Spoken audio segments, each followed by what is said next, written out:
Good afternoon. My name is John Carr, and I'm Director of the Initiative on Catholic Social Thought and Public Life, joining you from Washington.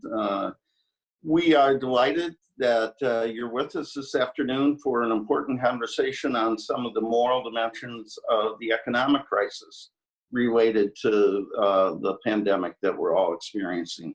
We have people from all over the country, all over the world. We have tremendous interest in this, and we have a terrific panel. I would encourage you to share your thoughts on social media using hashtag CST coronavirus. And you can also contact us at GUCST Public Life on Twitter and join the conversation. You can submit questions at catholicsocialthought@georgetown.edu. And as you can see, those are at the bottom of the screen. I want to thank our friends for being here. First of all, David Brooks of the New York Times and the PBS NewsHour, who has written powerfully about the importance of solidarity in a moment like this. E.J. Dionne of the Washington Post has a new book, Code Red, and has talked about empathy and dignity as missing elements in our politics, and that certainly seems to be a challenge at the moment. Michael Strain is our friend from the American Enterprise Institute. It's economic policy there. He is a conservative voice who focuses a great deal on poverty and the common good. And Maru Bautista works in the Sunset Park neighborhood of Brooklyn, New York. She works with cooperatives of domestic workers, cleaning other people's homes and businesses, and is really on the front lines of this terrible crisis we face in these very difficult times. So together, we're going to try and examine some of the moral dimensions. A lot of talk about who ought to do what needs to be done, how long it's going to last. Our focus here is rather about not what should be done, but what is the right thing to be done. And we think faith and the principles of Catholic social teaching offer us directions, guidance, ways to assess what has happened, and to shape what should be done. Our last dialogue, not even 10 days ago, focused on the health dimensions of this pandemic. Today, we talk about the human and moral dimensions of the economic crisis that has come with it. The day after our last online dialogue, many of you were with us. We had that stark image of Pope Francis alone, virtually, in an empty St. Peter's Square, where he talked about the challenges we faced. And he said that we need to put into practice that solidarity and hope capable of giving strength, support, and meaning to these hours when everything seems to be flowering.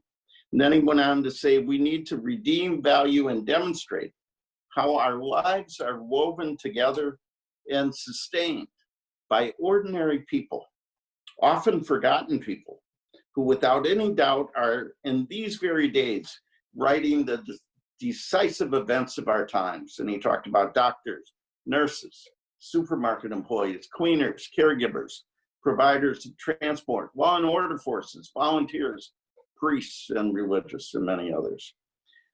When he was elected, Pope Francis talked about the church needed to be a field hospital. And frankly, I didn't know what that looked like. I think none of us did. We now knows what that looked like. Our nation is turning into a field hospital. Our church is called to be a field hospital. And he said we ought to look at every challenge from the bottom up and the outside in. And so with the help of David and EJ and Maru and Michael, we're going to try and look at the economic dimensions of this crisis from the bottom up and the outside in. Let me begin with EJ, if I could. Actually, with EJ is a friend of longstanding. He's a colleague at Georgetown. I think you told your students they needed to dial into this, so we can't take attendance, but you You're not required to. But EJ, as you know, writes a column for the Washington Post. He's a powerful voice of Brookings, and he teaches and is a leader at Georgetown. EJ and I have had a long-running dialogue about what is in more trouble, U.S. politics or the Catholic Church. And right now, both are in a lot of trouble, and both, frankly, are being tested. As I said, you have emphasized these two ideas of empathy and human dignity as being missing in our politics. My question to you is, where are they in this crisis, particularly in the economic catastrophe that is coming with the crisis? Well, first, let me thank you, John, and Kim Daniels and all the folks at the initiative. You do great work to keep our minds on the important things. I want to say it's an honor to be with my colleagues on this panel, and in several cases, old friends and hopefully new friend as well. I think that this is the first crisis we can remember in which the primary order from the authorities is do nothing. That our main task is to socially distance, a terrible word, by the way. I like the people who are trying to fight that word and say what we're really talking about is physical distancing, not social distancing, because if there were ever a time when it's important to connect with others, if you're a teacher, it's with your students. If you're a parent, it's with your kids. It's with people in your neighborhood. It's with people you know who need help. This is a time when we need, yes, distancing, but more social connection than ever. I was struck by two conversations I had within a day of each other that showed the possibilities of this moment after it's done, the possibilities of where we might go, and also how this moment is actually might deepen some of the problems.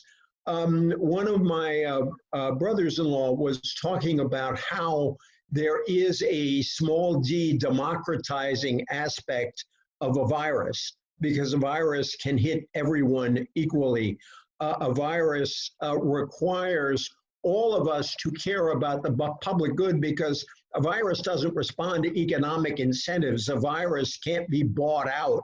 And that what each of us does and the condition each of us is in matters to absolutely everyone else. Thus, we are thinking more about the problems of people who don't have health care, who can't get tests, who can't see the doctor.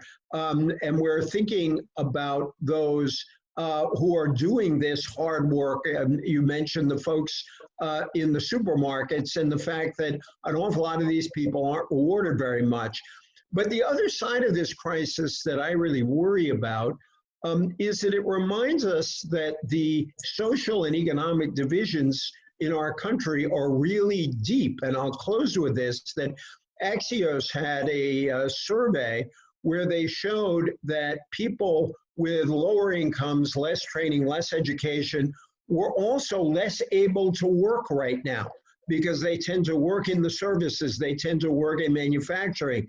The people who can continue working, therefore continue to have incomes, tend to be in the information economy. This was a point made to me by a governor I interviewed for a piece I was writing, and she was very alarmed at how the inequalities that existed before this crisis began will only get aggravated by this period when we do indeed need to engage in social distancing, but the costs of social distancing are by no means equally borne in the society, and we're going to have to think about that when it's over. Just to follow up, where is human dignity being threatened, and where is empathy being expressed in this crisis? Well, I think it's threatened in a lot of the loose talk about, well, we can lose old people. And, you know, when there was talk, let's do no social distancing. And I was really surprised at how loosely people were willing to say, well, if older people die, that's all right. Since when is that have anything to do with dignity or respect for life. I accept that there are legitimate arguments to be had over when should we end this, how do we end it. The economic damage is obviously severe, but there was people were so quick to jump to that, and it really, some of the folks who did it really surprised me. I think the places where you are seeing it is both in the way in which those with responsibilities here, obviously we've talked a lot about the healthcare workers who are literally putting their lives on the line every day, but also the folks in the supermarkets, also the folks who are keeping these systems that we are operating on going, regardless of the risk to themselves. They are going out there and doing what we ask of them. And that is, it's their dignity we should also be thinking about. And by the way, that group of people crosses class lines from the best paid doctor to the worst paid supermarket checkout worker. They're all doing what we need them to do to keep the society functioning at any level at all. Yeah. Your point about working at home. Some people have no work and some people have no home. And Exactly. A lot of people need to work and are doing so without the protection they need. David, you have been writing and speaking you're on PBS with our friend Mark Shields, on NPR with EJ. You have been one of the most eloquent advocates for Catholic social teaching, and you're not a Catholic. Unfortunately, there's a pattern there. In your elegantly titled column called "Screw This Virus," very un-Brooks-like title, you called for a tenacious solidarity from all of us to endure the months ahead.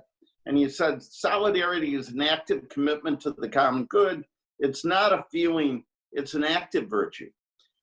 Why is solidarity so central to this moment? It's astonishing, first of all, that I haven't become a Catholic even while attending weekly mass with EJ and Mark over different TV shows and radio shows. So it hasn't happened yet. But I do find, for Catholic social teaching, whatever your faith or non-faith, it is the most coherent philosophy that opposes a philosophy of rampant individualism. So if you think the country's gotten a little too individualistic, too much into expressive individualism, too much bowing down to autonomy, Catholic social teaching is your intellectual reservoir to go to. And I'm reminded of that again and again. When I'm not writing, I run a program called Weave, the Social Fabric Project. And we support weavers who are community builders all around the country, the people who are building social connection, building solidarity. And one of our weavers is a guy named Pancho Arguelles who lives in Texas. And what he does is he takes undocumented workers who have fallen on construction projects and broken their backs and become paralyzed, and he gives them wheelchairs and diapers and catheters so they can lead lives of dignity. And he's a person who has built his life around Catholic social teaching and the notion of extending dignity to people. And he's just a wonderful human being. I once told him, Pancho, you radiate holiness. And he said, no, I reflect holiness, which is the right answer. But I talk a lot about social connection or social fragmentation. And he said to me, social connection is not really strong enough. Even interdependence is not strong enough. Solidarity is strong enough. And solidarity is, as I said in that column, an active virtue. It's a call to participation. It's an active sense that we belong to each other and that we have an obligation to actually serve one another in aggressive ways. And I believe in that aggressive way even now. I have a friend who says, I practice aggressive friendship, which means she does the inviting over, she does the work to make sure relationships are tight. And I found in this moment, one of the things that seems universal is a sense that it's an X-ray. It's an X-ray into our society. It exposes the inequalities of the society. It exposes the fragmentation. And it requires an active response, especially when we come out of it, which is the response of solidarity. So we don't go back to the way it used to be. Thank you, David. You must love that quote from Pope Francis where he talks about how we're all woven together. Michael, you've written a new book called The American Dream is Not Dead.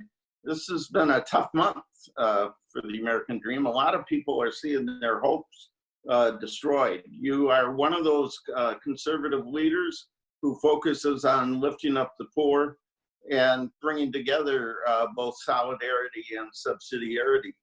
In what ways is your idea of the American dream, this sense that we belong together, being undermined? You, at a particular point in this debate, you took on those who said the cure might be worse than the disease and took some heat for that. Why did you say that, and why do you think, what do you think is needed for us to keep that dream alive in the middle of a pandemic and an economic collapse? Oh, thank you, John. And let me just first thank everybody for tuning in, and thank you for inviting me to participate. This is obviously such an important topic, and I'm honored to be included. Let me just take those in turn and try not to take too much time. The argument that the costs of what we've done outweigh the benefits, I think, is strikingly at odds with some of the most basic principles of Catholic social teaching. The economy exists to serve the common good. The economy exists to advance human flourishing. People don't exist for the economy, and the common good is not subservient to the economy. And in a situation like this, economic losses are not only something you have to tolerate, they're something that you should accept as a necessary price for advancing the common good. Over the last several weeks, that's clearly been in the best interest of society, is to sacrifice a lot of economic outcomes. Now, it's important to remember those economic outcomes are human outcomes as well. We've had 10 million, 15 million people lose their jobs. That's devastating to people. We've had people who have built up businesses over decades to see those businesses shut down. That's devastating to people as well. So, it's tempting to kind of weigh an unemployment statistic against a mortality rate or something like that. But behind those unemployment statistics are real lives as well. From an economic perspective, it was also just kind of a silly thing to say. If you when you're a government and you're trying to figure out pharmaceutical regulation or speed limit regulation or any number of things, you have to come up with a kind of statistical dollar value of a human life. And that sounds kind of grim and grisly, but that's something that regulators have to do all the time. If you take common estimates of that, by allowing the pandemic to just run its course and not shutting down the economy, we would have lost $10 billion, which would be equivalent to shutting down the entire economy for 6 months. So even in terms of kind of pure, dollar and cents calculations, we've done the right thing. We've done the right thing morally. We've done the right thing economically. In terms of how this interacts with the American dream, what I do in my book is I try and look at the kind of long sweep of the last 3 decades, and I ask how typical households and typical workers are faring over the longer term. It's not a story of uninterrupted progress. It's not a story of uninterrupted success. Of course, there have been setbacks. Of course, there have been challenges. This current moment is a setback. This current moment is a challenge. But the story from the last 3 decades suggests workers and households should feel confident that when this moment passes, they can continue their upward economic progress. They can continue an upward economic climb. This is not going to be the end of the story. A lot of people are going to be devastated economically from this. A lot of people are going to be devastated in obviously other ways as well. But if the last 3 decades, as I show in the book, are any predictor of what's to come, people should feel hopeful that once the public health threat is in the rearview mirror, and once we've recovered economically, that the economic success story for typical workers and households will continue. Thank you, Maru. You work in Sunset Park neighborhood in Brooklyn. You don't write for the New York Times or the Washington Post. You're not part of a think tank or a university. You work with people who clean other people's homes and businesses, who are building a life, who are trying to do what Michael talked about. What has this pandemic in New York, which seems to be the epicenter, doing to the American dream, to use Michael's words? And how do people of faith, people who care about human dignity and solidarity? How should we look at the struggles of your friends and neighbors in your neighborhood at this moment? Yeah, hi. Thank you for inviting me, John. So Center for Family Life, we are located in Sunset Park, Brooklyn, and we're a social service organization. We've been around for about 40 years. And Sunset Park is a very vibrant and dynamic and diverse immigrant community. And so all of our services are tailored to meet those needs. And, you know, the stories of immigrant communities are those of difficulties. So what we're experiencing now with the pandemic is like a familiar story, right? Like this isolation, the sense of isolation and the sense of alienation that a lot of our community members are experiencing is not something new. It is adding additional pressure, right, to our communities that are facing multiple levels of systemic oppression and economic injustice. And through our cooperative work, which is like supporting community residents create worker-owned businesses so that they can have economic stability and economic, you know, and dignity in their families, it is having an impact, like, you know, what everybody is mentioning. You know, we did a sample of 70 workers last week and asked, like, how are you faring? Like, are you losing your income?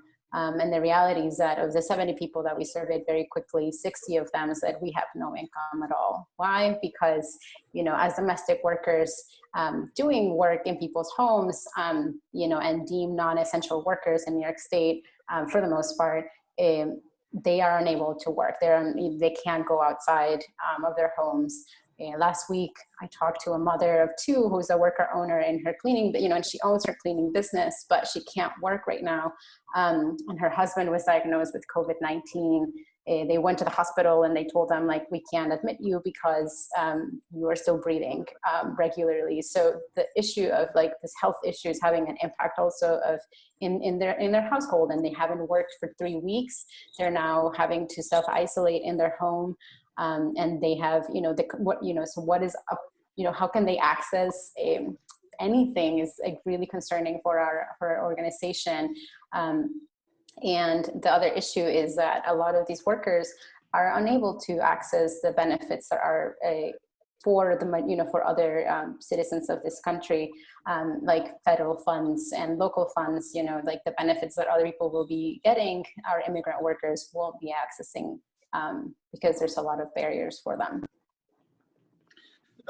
You came from Mexico yourself, and it was the Catholic Campaign for Human Development that told us to get in touch with you because of the work you and the center are doing with cooperatives. EJ made the point in a column this morning that this massive piece of legislation, $2 trillion, is supposed to help people survive and eventually recover. How does this touch the folks that you work with? Immigrant, domestic workers, in many cases undocumented workers. How are the efforts thus far going to provide a lifeline, and where do they not offer help? If 60 of the 70 families have no income, how will they feed their families? How will they access healthcare?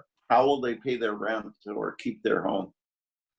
I mean, that's a great question. And the reality is that a lot of these like national efforts and relief efforts that are being created will not be accessible to our communities. So a lot of what our community members can do is, you know, connect with local grassroots organizations who are doing fundraising, you know, private fundraising to be able to give a lifeline to those members of the community and think creatively about different, like for instance, with the businesses that we support, to create, you know, to think about additional lines of businesses that are deemed essential, and then do some training so that they can continue like offering those services. But that takes time. There's some grants at the federal level that might be accessible to some of the workers. There was a call earlier today to discuss like the nitty-gritty of the, you know, of like the grant and the application. And the reality is, it's going to be very challenging. Our communities don't have the same access to benefits that most people in this country do, and yet they are doing the work that a lot of people are not doing, and they've been, you know, embedded in our social and economic fabric for centuries, and they're not being taken into consideration in any of these reliefs. part of the Pope's image of a field hospital. Our church is on the front lines. We can't gather for Eucharist, but that doesn't stop people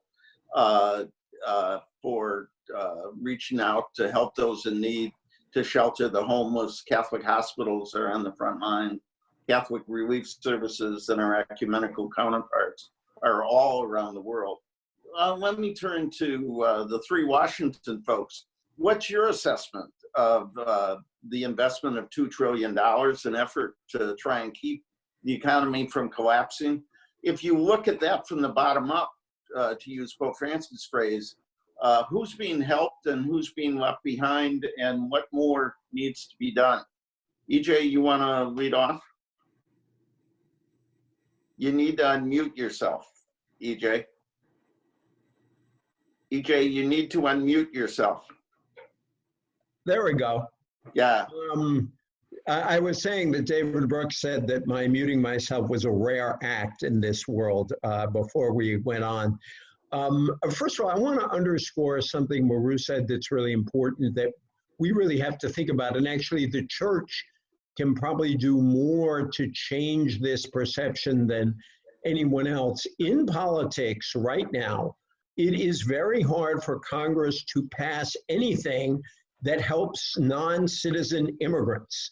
And that non-citizen immigrants, let alone those who are here undocumented, are excluded from a lot of these programs. And yet, if we want the economy to take off, let alone if we care about justice, it's just a huge mistake to cut them off. But there are also people here who are undocumented, and the notion that we would cut them off from healthcare, again, forget it if you think that that is an unjust and a wrong thing to do. We don't want a lot of folks out in the country unable to access healthcare during a pandemic. And so this, it tells us at the end of this all why we need immigration reform, so that a lot of people who have been here for a long time can regularize their status. But this almost knee-jerk effort to sort of say, well, we're not going to cover immigrants. This is okay because it's for everybody else, has some real costs. So I'm really glad Maru is here among us. I wrote a column today saying, as ridiculous as it sounds, 2.2 trillion in stimulus, in relief, really more than stimulus, may not be enough. This package came out better than it started, better than it might be. The unemployment insurance benefits and the way in which they were broadened and beefed up are a very good thing, $600 topping off that benefit. If they can get those out on time, which is a problem, states are having a lot of trouble handling all of these applications, that could make a real difference in people's lives. Some of the help that goes to state and local government could be very important to keep basic services going. The way in which they broadened that lump sum payment, so it is now more accessible to very low income people. The way it was originally crafted, a lot of the lowest income people weren't going to be able to access it. That is better, although there are still a lot of problems in delivering that to lower income people. I think we're going to need more, because the hit on the overall economy from what we are, as Michael, bless him, in defending it, what we are necessarily doing, the hit could be very big. So in sheer size, we have to deal with this. I think we're going to need to continue the unemployment insurance payments longer. I think we should have an automatic trigger where they stay on until the economy begins to turn around. And I could list a lot of other things I would like to see done, but I'll just list two very quickly. One is we're starting to see hunger out there in the country. When you think, again, of Maru's reference to those who have no income at all, food stamps help, the SNAP program helps a lot of people quickly, and they spend the money. It is one of the best forms of economic stimulus. And for goodness sake, people may be allergic to any debate about healthcare, particularly on the Republican side. But if there were ever a time where we told ourselves we need to give the excluded, those excluded from healthcare, access to healthcare. This is the time. So I'm encouraged that Congress is talking about coming back and doing more, because I think both for the sake of the economy as a whole and for the sake of the neediest people in the country, we do need to do more than the original bill, even though that was a better bill than we might have had a right to expect, given the way our politics have been going. Michael, in light of the principles of Catholic social teaching and your work, you're an economist, what were the strengths of that legislation and what more needs to be done in your judgment through the lens of the option for the poor, solidarity, and subsidiarity? So the most important thing, I think, is that the policy response focused disproportionately on the most affected and the most vulnerable. So the decision by the governors to shut down the economy is actually part of that policy response. I mean, that will help the people who are most vulnerable to the virus avoid contracting it. In terms of the congressional action, there was a lot in there for people who are more economically vulnerable than big companies and rich people. The $1,200 rebate checks had a means test, so they did not go to upper income households. The unemployment insurance payments that unemployed workers receive were significantly expanded. That helps people who have been laid off. There were about $350 billion in that package that was targeted explicitly to small businesses. Small businesses were given grants, not loans, but actual grants to keep workers on payroll and not to lay off their workers. Those grants could cover up to 8 weeks of operating expenses and be completely forgiven by the government, completely paid for by the government. Larger companies are going to end up having to borrow money. They're not going to be given. So the program is actually reasonably well designed with the goal of targeting the most vulnerable. There's more that needs to be done. We're seeing the unemployment insurance systems in many states buckle under the pressure of having to deal with so many unemployed workers. There's going to need to be additional resources given to the states to help with that. There's also going to have to be, I think, as EJ said, an extension of the generosity of unemployment insurance benefits. The program for small businesses is in many ways the most critical component of the package. The economy's ability to snap back quickly once the public health threat recedes will be driven in large part by the degree to which workers are still connected to their employers. The small business program is designed to keep workers connected to their employers. That also benefits workers in those businesses because they don't have to separate from their employer and try and find a new job. Finally, we're going to need more money for state and local governments so that they can adequately fund the health response to this without cutting into their budgets for other programs that support the low-income and economically vulnerable people in their state. So we'll need to do more, but Congress actually did a pretty good job with phase 3. David, both EJ and Michael have talked about the fact that the Congress did a lot and came together. How are we going to keep some forward momentum? How can we get people to work together through what's going to be a very tough period? I'm not going to go into the point of who's talking to who or who's not or who's in control of what, but your call for radical solidarity, what's the political version of that as we go forward?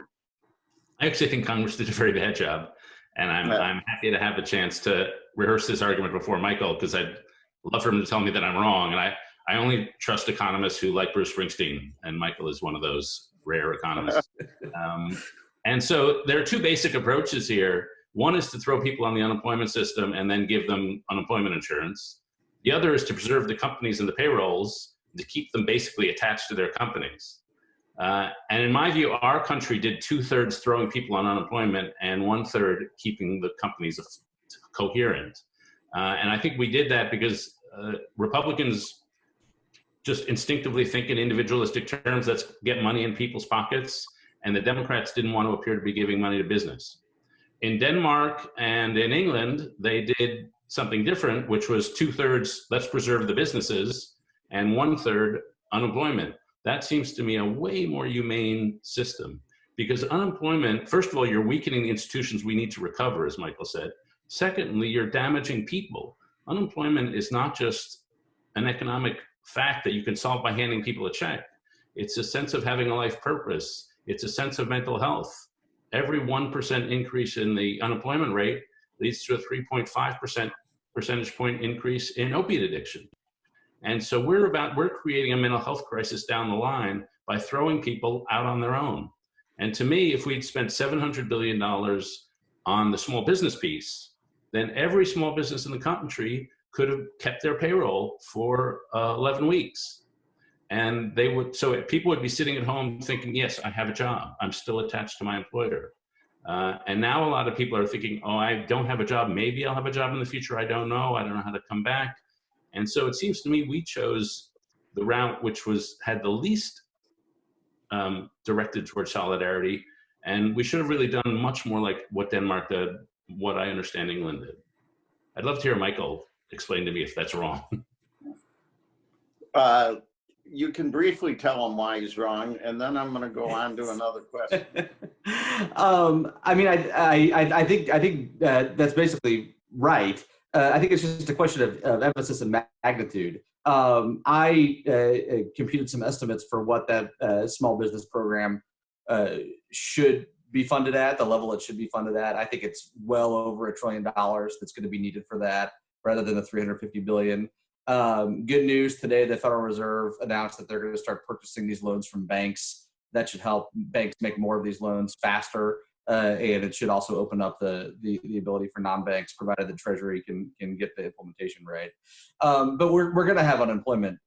There's really no way around that. I mean, if for no other reason than Congress passed the law and the president signed it well after millions and millions of people had lost their jobs. So you need to do both. You need to make the unemployment insurance system more generous, and you need to aggressively try and preserve the ecosystem of small business and prevent layoffs.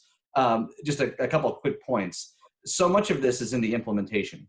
So the programs as designed by Congress in the statute are, they look a lot better than how the programs look after the Treasury Department has gotten done trying to implement them. So the Trump administration really does need to do a much better job this week at implementing the small business program. I won't bore you with details of how they've gotten that wrong, but they need to do better at that. And they need to be willing to top up the funding for that, because that's going to be needed as well. But I just say, I love it when my friend David endorses sweeping social democratic ideas from Denmark and Sweden. And in some ideal world and some ideal form of politics, I think he's broadly right. Under these circumstances, particularly the Republican fear of socialism, I think Democrats would mistrust the administration of this program under the current administration.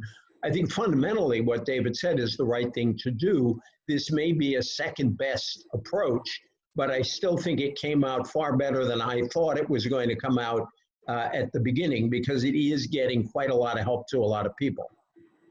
Mabru, how does this conversation sound from Sunset Park? You work with cooperatives who clean other people's homes and businesses.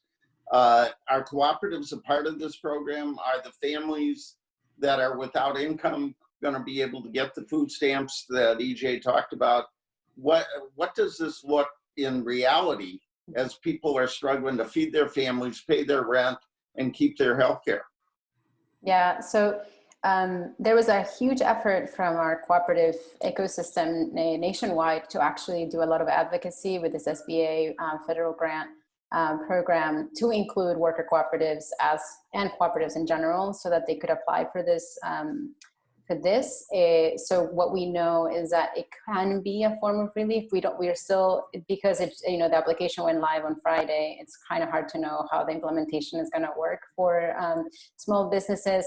The reality is that there's going to be a lot of technical assistance that needs to be done to support the more vulnerable small business owners that don't have access, that don't speak English, right? These forms need to be accessible in multiple languages so people can actually fill them out with the proper documents that need to be accompanying these forms.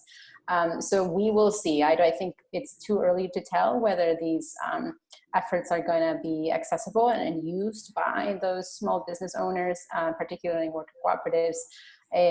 But we'll see. So that, and in that respect, I mean, my team is going to be working to support, the worker cooperatives that we serve so that they can have access to these funds. And then on the other part of like access to food and access to, SNAP, it's not accessible to everybody, right? So you still have some barriers for our communities. And, at Center for Family Life, we are working to, in our food pantry we have increased the number of, food and deliveries that we're doing for our community because it's so needed right now. And because there is no other access and other means for them to have food at this moment. We're also doing like different cash assistance programs so that we can support people, because we will know that even though right now there's a 3-month or 90-day eviction moratorium in New York City, what will happen after those 90 days if there's no jobs to go back to? People will be in desperate need to pay rent, right? And so what will happen with that? So everything feels so interconnected, and like where we're seeing solidarity is in the networks and within the communities, support amongst each other, and reaching those connections that are more grassroots. So it's too soon to tell what's going to happen. I mean, we're going to continue to support them and make sure that the small businesses that are there now are going to continue to be there through at the end of this. Yeah, it just seems overwhelming. We don't experience in Washington, not yet at least, what you're experiencing in New York, but our parish, there's no income coming in, yet the demands on our parish for food, the Easter meals that we were going to provide. I was talking to the head of Catholic Charities in Washington at a time when they face enormous pressures, less gifts, many more demands. We have lots of questions. Let me put a couple of them together. 2 deal with healthcare. One said, this is from Nicholas Griffin, the damage being suffered by the individual and institutions that provide our healthcare is profound, potentially cataclysmic.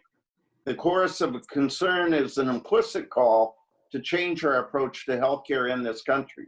What is the likelihood that we will emerge from this disaster better able to engage the conversation more honestly? It's talking, I think, about Medicare for all. And then a related question, Father James Bromwich says, since the fundamental principle of Catholic social teaching is human dignity, when it comes to allocating scarce resources, how do we make sure that the people with the least power and the most needs, and including people with disabilities, older people, people who don't have the status of others, get the care they need? Is rationing going to mean those without resources and power are left alone while people who have more influence or are younger or healthier get the tests and get the care? So will the enormous pressure on our healthcare lead to fundamental changes, and how do we allocate scarce resources in a way that respects the dignity of all? And anybody can jump in on that. EJ? Yeah, notice nobody wants to jump in on that because it is a profoundly good and very difficult question. On the healthcare side, I would like to think, and I think to some degree it's already true, that this is making us look at our health system all the way down. Early on in the crisis, there were stories about people trying to get tested for the coronavirus. And the testing itself, the whole testing regime was botched, and that was a problem from the beginning. But there were stories of people who wanted to get tested and they had junky health insurance or no health insurance and couldn't afford the price of a test. One of the good things in the bill that Congress passed is testing is free. You can't be charged for that. But that really reminded people of the inadequacy of coverage that we have in the country now. And so whether it leads us toward Medicare for all or whether it leads us to other paths to get everyone covered with decent insurance, I think this has moved that issue forward in a way that political argument alone never could. In terms of who gets their share at the end of all of this, the questions raised by the priest are absolutely right. You're already seeing it in the testing that somehow connected and privileged people early on were getting more tests, had more access to tests than other people did. But I truly hope that what that governor told me, whom I alluded to earlier, that the idea that the people who were least able to social distance, Charles Blow in the New York Times this morning says that the very ability to social distance is a privilege because for people who can continue to have income while they live up to this demand, I think that has to have an effect on the way people think going forward. I just don't think we are so heartless as a country or so immune to conversations about social justice that we won't think about that anew at the end of this crisis. David? Yeah, if I could jump in, I think in general, this crisis, A, reminds us how interdependent we are, and B, reminds us that we do need a social safety net for the unexpected. It reminds us of another things. One, don't go into debt because your country needs a well of saving when times get hard. But to me, the most important thing is how we're going to think about the federal government in 3 months from now. And that will depend on how effective it is. If we come out in 3 months from now thinking, the federal government leapt in, they saved all these small businesses, they finally got their act together on testing and they got the healthcare and they redirected a lot of resources, then I think we'll be in for a period where people are much more open to federal action in all sorts of realms. And that was the experience, obviously, after the Great Depression, to some degree after World War II. I'm not sure we're going to feel that good about the federal government. And I'm not sure people could, if this seems shambolic, then people will leave this crisis saying, I'll stick with my private insurer. And Medicare for all will seem like a non-starter. We're entering this moment in just an interesting political moment. We're in the crossroads of all sorts of debates. One of them that strikes me is the debate whether we should be more open to the world or more closed to the world. And the Trumpian populists may end this with a very compelling story that a lot of this happened because of Chinese dishonesty.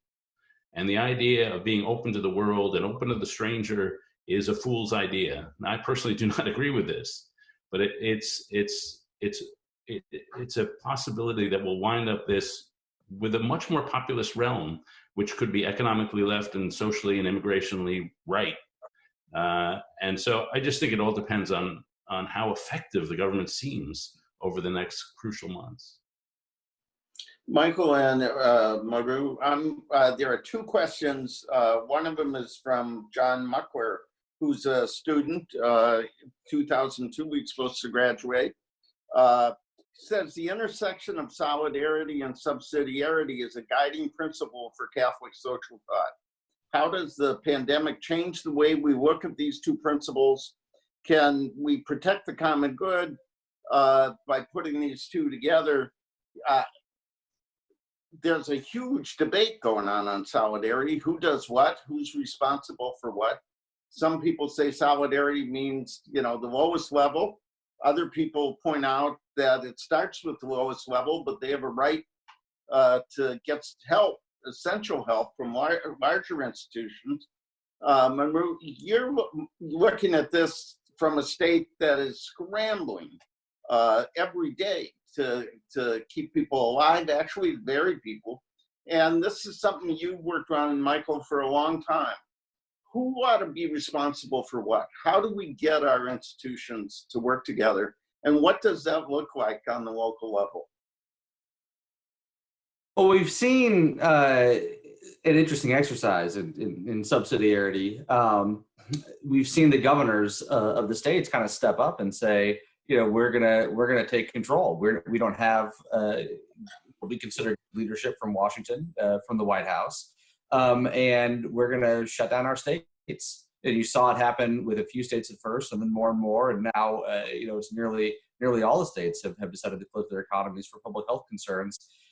Many of those governors explicitly cited frustration with the president and with the leadership coming from the White House in their decisions to take those actions into their own hands. We are seeing an enormous exercise of the policing power states have that the federal government doesn't have.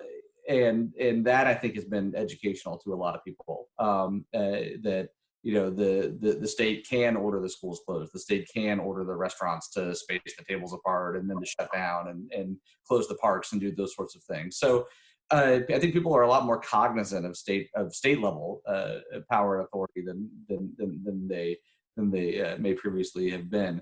I mean, I think where all of it shakes out, I think David's right. I think it's a big unknown. My concern is that we're in for a very ugly moment. That right now we have kind of rallied behind the cause of doing this. At least most of us, that these are generally tolerated kind of intrusions into our daily life, and we're okay to do this for now. But I'm concerned as we get closer to the summer, get closer to the president's reelection, that the political debate around this is going to become increasingly hostile. I hate to be crass about it, but I'm even more concerned than I would otherwise be if the mitigation efforts work. If the mitigation efforts work and keep the mortality count in the tens of thousands of numbers where it looks likely to be, then that's going to make it even easier for forces on the political right to argue that this was a big mistake, to argue that we shouldn't trust experts, to agitate to open the economy much faster than it otherwise needs to be, particularly if the president's reelection is hanging in the balance in terms of the economy's performance. So, at the same time, if we end up with a much more aggressive virus than we may think, then we may see a further rallying together as a people. So I think it's a big unknown. I think the effectiveness of the federal government, as David said, will help shape a lot of attitudes as well. But the aggressiveness of the virus will too. Yeah.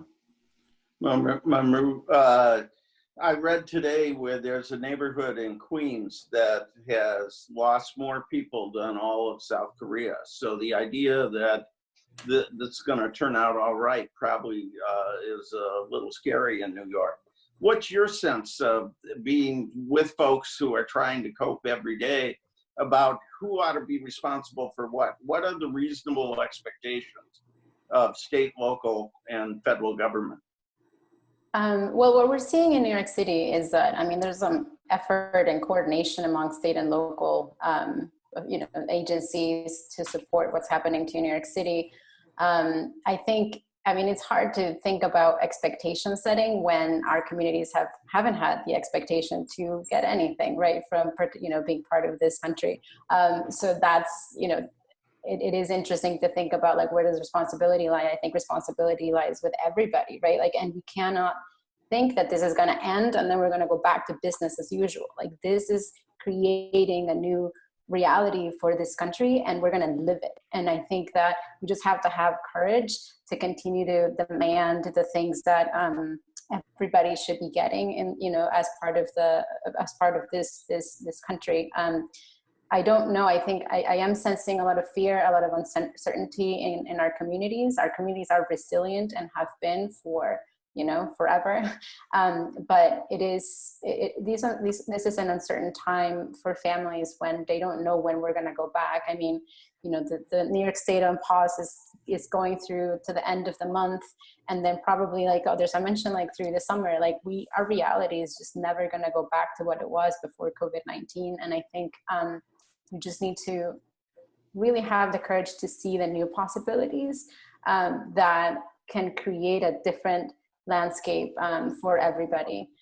Because we're thinking about Medicaid for all. Like, wouldn't that solve a lot of issues that we're facing right now of people not being able to have access to healthcare and not being able to get tested and not being able to like really just minimize their health risks if we really valued life and amongst everybody. So I don't know. It's uncertain. I think that's what I'm feeling. That there's a sense of like deep uncertainty about what's going to happen, concern, and yeah, that's what I have to say right now. It's not only institutional, it's also personal. Who would have thought that lives would depend on President Trump, Governor Cuomo, and Mayor de Blasio working together effectively? I mean, this is a test of whether people can get over their differences to work for the common good in a really particular way. I want to go back to a point that David raised, and some questions Tessa raised this, and another person, I'm trying to find it on my phone, talked about as we are consumed rightfully with the loss and the grief and the struggles in our own country, what are the obligations? What are the responsibilities? What is in our self-interest as this pandemic moves not only around the world, but especially to the poorest places on earth? How do we assess our responsibilities to our own, America first, it might be called, and then our responsibilities as global leader, where this pandemic hits Africa without the health infrastructure, without the economic capacity that we have. What's going to happen to human dignity and solidarity in that case? How do we make the case that we care for our own and we have a responsibility to care for others, even though they're not in our neighborhood or even in our country?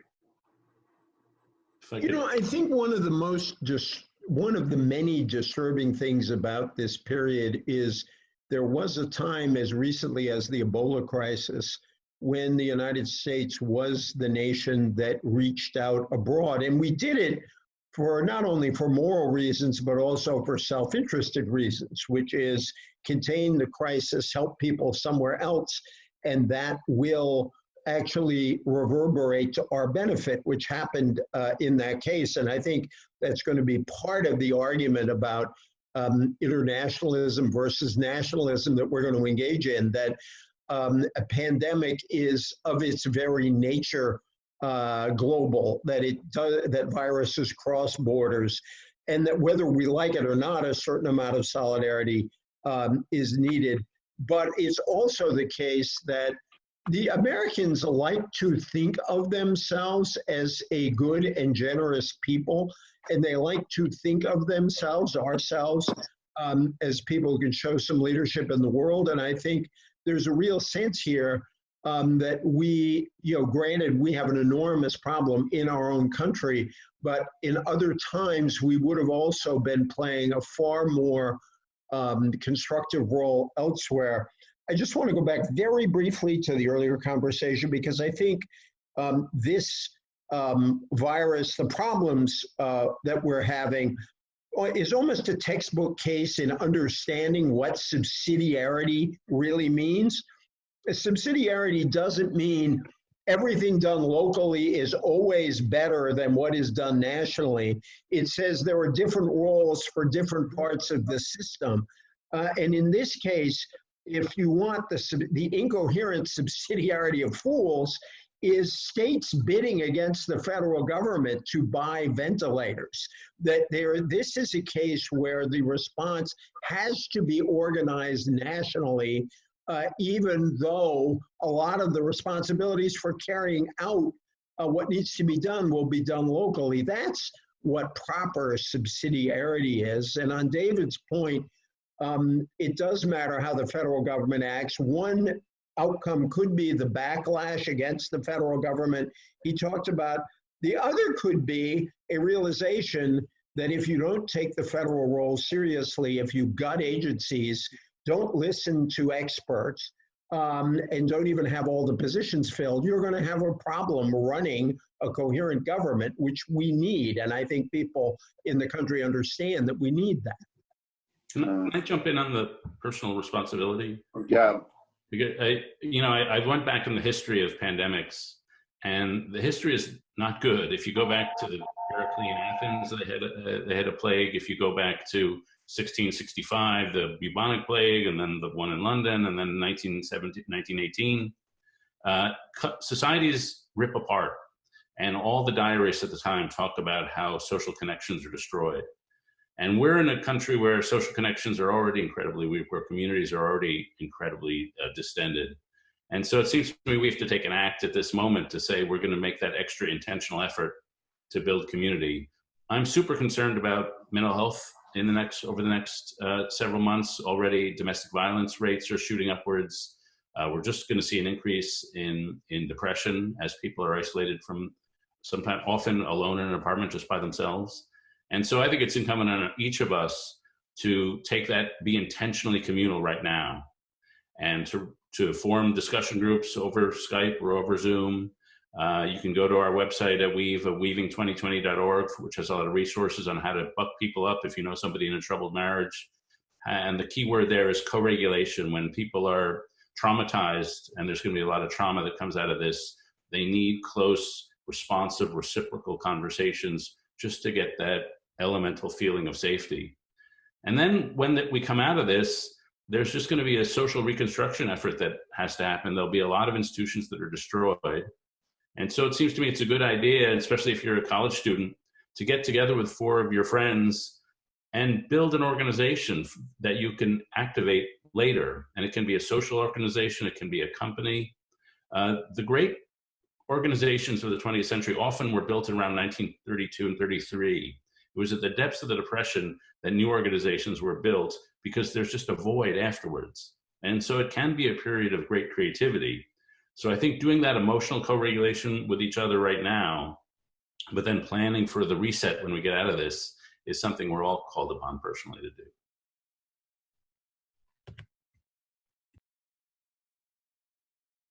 Oh, John, you're muted.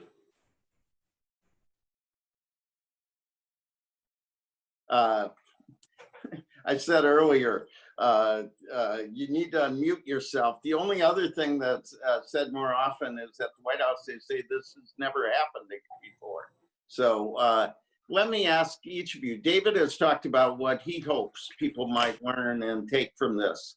Let me ask each of you, in light of your own expertise and experience, in light of Catholic social teaching, what do you think is the lesson? What do you think is the way forward in the middle of so much loss, so much grief, so much isolation, frankly?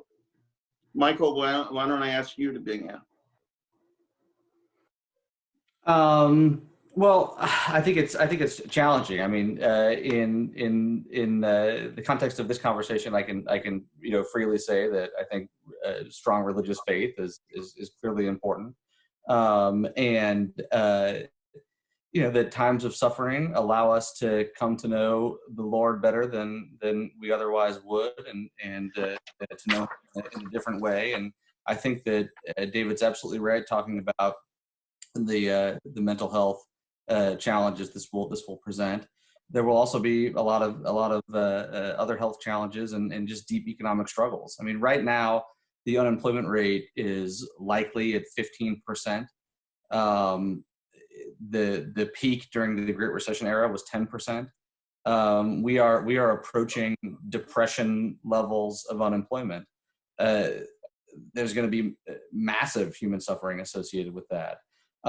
So I think we need to pull together in a spirit of public connectedness and with the goal of advancing the common good. And that's going to be hard, because one of the ways that we do that is through politics. And right now, our politics is so broken. The leadership the president is providing is just not up to this challenge by any stretch. You know, we're going to be going into an election that's going to be even more divided.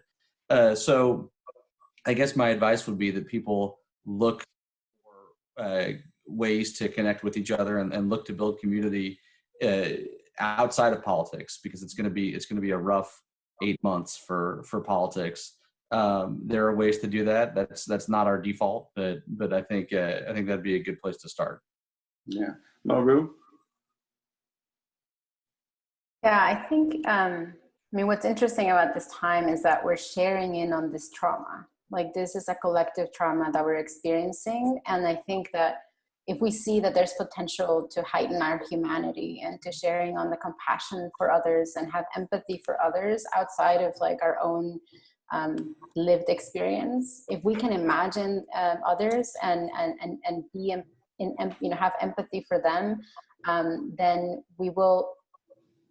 It might be that we come out of this and together, but if we continue to think about just our own experience and our own individual like lives right now, without thinking about the interconnectedness that we have to exist, then it's going to be really difficult. And I would encourage, you know, I work with domestic workers, so encourage people to pay domestic workers if you can. They don't have the safety net that most people do when they have a job, and so pay domestic workers even if they're not doing jobs for you right now. Consider donating to grassroots organizations who are providing that cash assistance or that food that is so important to our communities. And keep thinking about others. A good exercise in that. EJ? After the Great Depression and World War II, Americans had a much better sense than they had years later that we each have an individual interest in our collective success, and that the virus has shown us that we can't fight this alone. We can't succeed alone. We can't succeed when others around us get sick and survive as independent agents. Bricked up in some part that's totally separated from our brothers and sisters. I agree. I salute David for what he said about the need for active solidarity, aggressive solidarity, and also institution building, because he's right that crises have produced some of the most durable institutions in our country. Two things I would close with. One is the core principle of Catholic social thought is both simple and radical. It is the equal dignity of every person. If this doesn't remind us of that, I do not know what will. And we need to understand that we need a lot of community institutions to work. We need a government that works, we need a healthcare system that works, and we need community institutions that work. And if we don't look at what happened here and realize that we have a crisis, but also a rebuilding opportunity as a country, I think we will lose a great chance to put behind us some of this terrible period of division and a lack of solidarity across the country. And I just want to thank you, John, for working on that every single day. David, final words? Yeah, well, we've had a good 60-year run of a pretty individualistic culture. Every song I grew up with as a kid was about individual freedom. It was Born to Run, Ramblin' Man, Free Bird. And that's had a run, and we've taken that a little too far. And so I'm hoping this moment will be turned into a cultural pivot where we'll emphasize solidarity a little more, emphasize the infinite dignity of each person. And I often think, and that we'll just embrace a different culture. And cultures shift, and I hope we're in the start of a cultural shift. I often think, why is Catholic social thinking Catholic? Like, why did the Catholics come up with it? And I think it's in part a belief in a triune God. There's a belief in an interdependent entity, which is the source of all life. There's a belief that in order to achieve unity with Christ, you have to achieve unity with the people that Christ gave himself for. And so there's just built into the faith and into the church is a more communal, interdependent ethos. And out of that, you don't have to be Catholic to profit from that ethos. And just to finish where EJ did with dignity, I think we lose a lot when we lose the concept of the soul, that each person has an infinite soul. And I think we lose a lot when we lose the concept that each person is made in the image of God. And if you put that at the center of your social worldview, and you could be a little more conservative as I am on economics and things, or you could be more liberal, but you'll probably be heading in the right direction. And if you take out the concept of the soul, and if you forget that each person is made in the image of God, then a lot of society falls apart and a lot of your attention gets distracted by trivialities. And I should close by saying, when I talk to secular audiences and atheists, that we're all made in the image of God, we should treat each other as if we're made in that image. They get it and they're fine with it. And, you can not believe in God, but believe in the image of God, it's good enough. And so I do think that these core principles of Catholic social teaching just are applicable across society, whether you're part of the church or not. What a powerful close, what a powerful hour for champions of human dignity and solidarity, and I would suggest hope in a time of great fear. I want to thank our colleagues for joining us. I want to thank the audience that has listened to this. This will be available online as a YouTube video that can be shared. In the coming weeks, we've done 2 of these now for a general audience. We're going to do one for young leaders, our Salt and Light gatherings, on how do you live when your life has been on hold? How do you take some of these principles and put them to work? And then we have a special effort we do with young Latino leaders on how this tests them and challenges them and gives them opportunities, and those will be coming in the next few weeks. We also want to focus on that global dimension. Perspective is really important here. Over the weekend, my grandchildren came to visit, and it was very hard to say to a 3-year-old, you can't hug.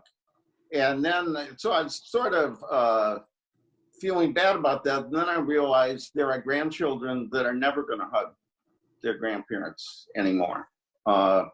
My daughter's wedding is in the process of being postponed. And then I realized there are first responders and doctors that are never going to see their daughter's wedding.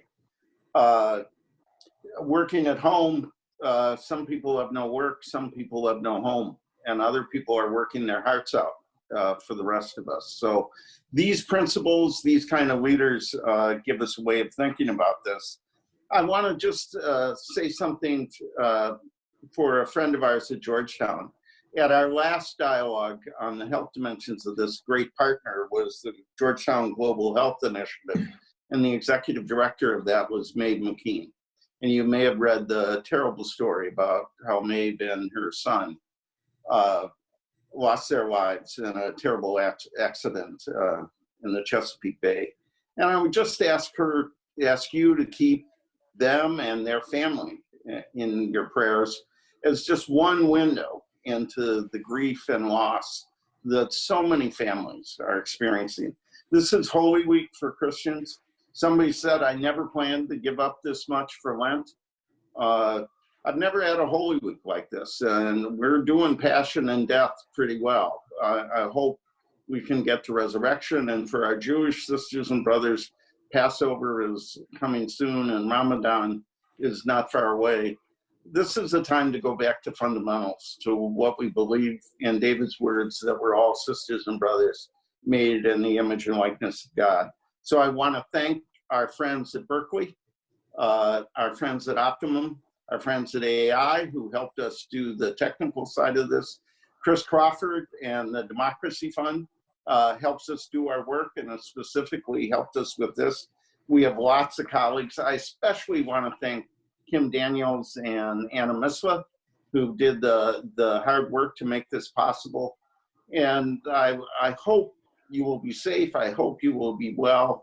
And I hope this hour, a little bit more than an hour, has given you a way to think about this more deeply, more clearly, and with greater hope. Thank you very much.